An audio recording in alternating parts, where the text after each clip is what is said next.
ओ बकरी, कहाँ जा रही है? आज तू मेरा शिकार बनेगी। चमेली मन ही मन सोचती है, भगवान, ये तो खुद शेर महाराज ही सामने आ गया है, अब क्या करूं? तभी उसके मन में एकदम से उपाय आया और वो शेर से बोली, मैं और एक शेर का शिकार नहीं कर सकती। जंगल के सभी जानवर मुझसे डरते हैं और मुझे किसी भी शेर का डर नहीं है। क्या कहा?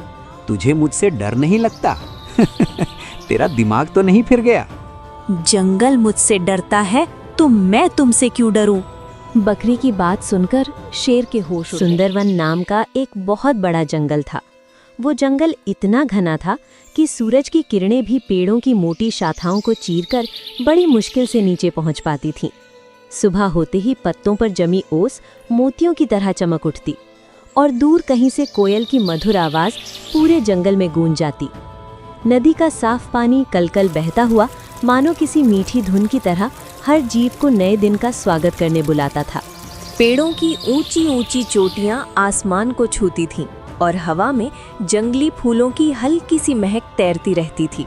यही सुंदरवन का जंगल था, रहस्यों से भरा, रोमांच से लबालब और उन अनगिनत कहानियों का घर जो हर दिन यहाँ जन्म लेती थीं।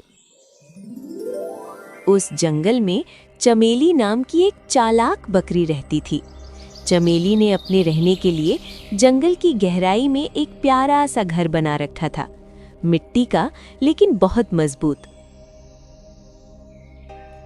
हर सुबह वो अपनी पूंछ हिलाते हुए घर से बाहर निकलती और जंगल की खोज में लग जाती थी। अरे वाह, क्या मौसम है! आज खूब खाना मिलेगा और शायद कुछ नया रोमांच भी। अरे चमेली बहन, आज कहाँ जा रही हो? जहाँ पेट ले जाए। पहाड़ी पार वाली झाड़ियों में मीठी पत्तियां उगी हैं। सावधान रहना, कल रात वहाँ कुछ अजीब आवाजें सुनी गई हैं। अरे भाई, आवाजें तो मेरे खर्राटे भी अजीब लगते हैं। बकरी की इस बात पर जंगल के जानवर खूब ठहाके लगाते हैं और बकरी आगे जंगल में निकल जाती है। और जब भी कोई जंगली जानवर उसे मिलता, वो अपनी जान बचाने के लिए झूठ बोल देती थी कि वो जंगल के राजा शेर की खास मंत्री है और शेर ने उसे जंगल में गश्त पर भेजा है। एक दिन चमेली भोजन की तलाश में जंगल में घूम रही थी। तभी रास्ते में एक भूखा लकड़बग्घा मिल गया। लकड़बग्घे को देखकर रानी डर तो गई, मगर बाहर से वो बिल्कुल शांत दिखी। वाह, आज तो बहुत दिनों बाद शिकार खुद चलकर मेरे सामने आ गया है। आज तो जी भर पे खाऊंगा और अपने बच्चों के लिए घर भी लेकर जाऊंगा। अरे, ये क्या कह रहे हो तुम? तुम्हारा दिमाग तो ठीक है? क्या तुम्हें अपनी जान प्यारी नहीं है? क्यों? क्या मैं तेरा शिकार नहीं कर सकता? और कौन मेरी जान लेगा? तू, एक कोमल सी बकरी। नहीं, भला मैं तुम्हें कैसे मार सकती हूँ? पर हाँ, अगर शेर को पता लगा कि उसके मंत्री के साथ किसी ने दुर्व्यवहार किया है, तो उसकी मौत पक्की समझो, और वो भी उस मंत्री से जो उसकी जगह पर जंगल में गश्त पर निकली है, जंगल का मुआयना करने और शेर को जंगल की खोज खबर देने। क्या? शेर महाराज की मंत्री? अरे जाओ बहन, मैं अपनी जान खतरे में नहीं डालूंगा और फिर कभी ऐसी गलती नहीं करूंगा। इस तरह चमेली लकड़बग्घे को चकमा दे आगे बढ़ गई। थोड़ी दूर उसे तेंदुआ मिल गया। तेंदुए ने उसे रोक लिया। ए बकरी, इतनी जल्दी में कहाँ जा रही है? रुक जरा और मेरा खाना बन जा, बहुत जोरों से भूख लगी है। क्या हुआ तेंदुआ भाई? मैं काम पर जा रही हूँ, जरा जल्दी में हूँ। अभी तो आधा जंगल बाकी है मुआयना करने के लिए। मैं तुझे खाने के लिए रोक रहा हूँ और तू जंगल का मुआयना करने में लगी है। रुक, मैं अभी तेरा मुआयना करता हूँ, आगे से लेके पीछे तक। मेरा रास्ता मत रोको। अगर अपनी खैरियत चाहते हो तो छोड़ दो मेरा रास्ता, नहीं तो अंजाम अच्छा नहीं होगा। तेरी इतनी हिम्मत कि तू मुझे धमका रही है? क्या तुझे मरने की जल्दी है? मैं सिर्फ आगाह कर रही हूँ, नहीं तो शेर महाराज तुम्हें नहीं छोड़ेगा। अगर शेर महाराज को पता लगा कि उसके मंत्री का किसी ने रास्ता रोका है। क्या तू सच में शेर महाराज की मंत्री है? हाँ, क्या मेरी हिम्मत देखकर तुम्हें अंदाजा नहीं लग रहा? हाँ वो तो है, ठीक है, मुझे अपनी जान प्यारी है, मैं आज कुछ दूसरा देख लूँगा, तू जा यहाँ से। चमेली तेंदुआ को भी बेवकूफ बनाकर आगे बढ़ गई। थोड़ी दूर उसे एक बाघ मिला जिसे बहुत जोरों से भूख लगी थी। अरे बकरी, कहाँ जा रही है? रुक, मैं आज तुझे मेरा खाना बनने का सौभाग्य देता हूँ। ये क्या करने जा रहे हो बाघ भाई? क्या तुम्हें अपनी जान प्यारी नहीं? तू एक छोटी सी बकरी, तुझसे मुझे कैसा खतरा? मैं कुछ नहीं करूंगी, पर मेरे मालिक तुम्हें नहीं छोड़ेंगे। कौन है तेरा मालिक जिसके दम पर तू इतना उछल रही है? इस जंगल का राजा शेर महाराज मेरा मालिक है। क्या वो तेरे मालिक हैं? हाँ, मैंने एक बार उन्हें बड़ी मुसीबत से बचाया था, तब से उन्होंने मुझे अपना मंत्री बना दिया। अच्छा, तो ये बात है। तुम यहाँ से जा सकती हो बकरी, क्योंकि शेर महाराज मेरा बहुत अच्छा दोस्त है। चमेली मन ही मन मुस्कुराई और वहां से चल दी। आगे थोड़ी ही दूरी पर उसके सामने शेर आ गया। बकरी के अब होश उड़ गए, पर वो घबराई नहीं और डटकर उसके सामने खड़ी रही। ओ बकरी, कहाँ जा रही है? आज तू मेरा शिकार बनेगी। चमेली मन ही मन सोचती है, भगवान, ये तो खुद शेर महाराज ही सामने आ गया है, अब क्या करूं? तभी उसके मन में एकदम से उपाय आया और वो शेर से बोली, मैं और एक शेर का शिकार नहीं कर सकती। जंगल के सभी जानवर मुझसे डरते हैं और मुझे किसी भी शेर का डर नहीं है। क्या कहा? तुझे मुझसे डर नहीं लगता? तेरा दिमाग तो नहीं फिर गया? जंगल मुझसे डरता है तो मैं तुमसे क्यों डरूं? बकरी की बात सुनकर शेर के होश उड़ गए।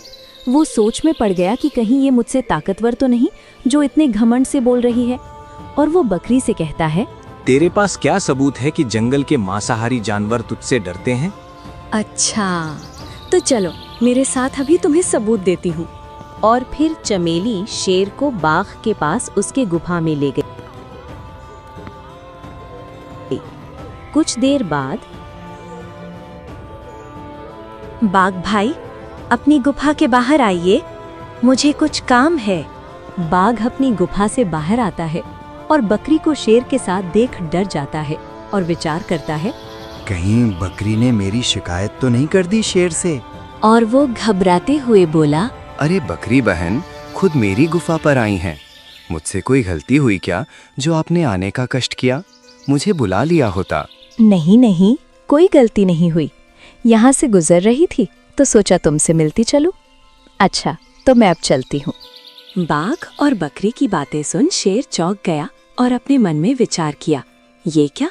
ये बाघ तो बकरी से डरता है, ये क्या माजरा है? फिर बाघ अपनी गुफा में चला गया। बकरी और शेर फिर आगे, और उसके बाद में बकरी शेर को तेंदुआ के पास ले गई। दोनों तेंदुआ के पास पहुंचे। ओ तेंदुआ भाई, जरा गुफा के बाहर तो आना। तेंदुआ ने जब बकरी को शेर के साथ देखा तो वो भी घबरा गया कि कहीं बकरी ने शेर से उसकी शिकायत तो नहीं कर दी, और बोला, प्रणाम।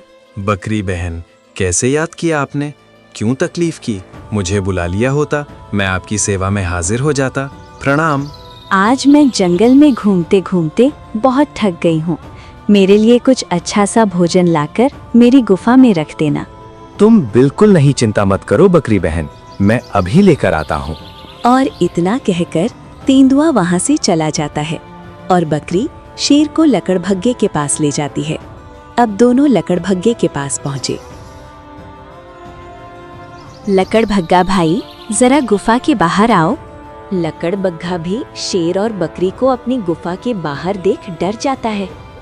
अरे बकरी बहन, शेर के साथ आई हो, कहो मैं आपकी क्या सेवा कर सकता हूँ? हाँ हाँ, क्यों नहीं। क्या तुम मुझे जंगल से हरी हरी घास लाकर दे सकते हो? मुझे आज ताज़ा घास खाने का मन कर रहा है और मैं थोड़ा काम में व्यस्त हूँ, इसलिए तुम मुझे घास लाकर दो।